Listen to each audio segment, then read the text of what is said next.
28 जनवरी 1974। महिमा को स्वीकार करने से रूहानी ताकत में कमी।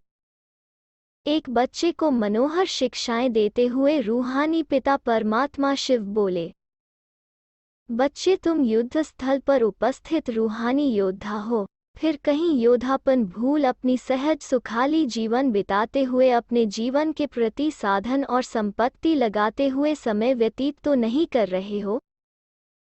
जैसे वार्य को धुन लगी ही रहती है विजय प्राप्त करने की, क्या ऐसी मायाजीत बनने की लगन अग्नि की तरह प्रज्वलित है?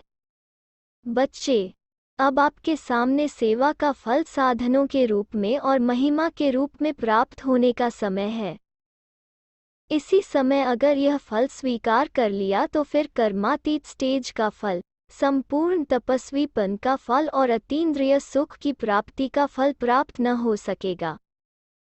कोई भी आधार पर जीवन का आधार नहीं होना चाहिए, अथवा पुरुषार्थ किसी भी आधार पर नहीं होना चाहिए।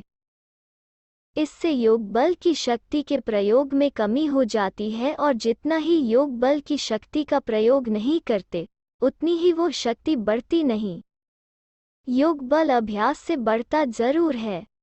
जैसे कोई भी बात सामने आती है तो स्थूल साधन फौरन ध्यान में आ जाते हैं, लेकिन स्थूल साधन होते हुए भी ट्रायल प्रयत्न योग बल की ही करनी है।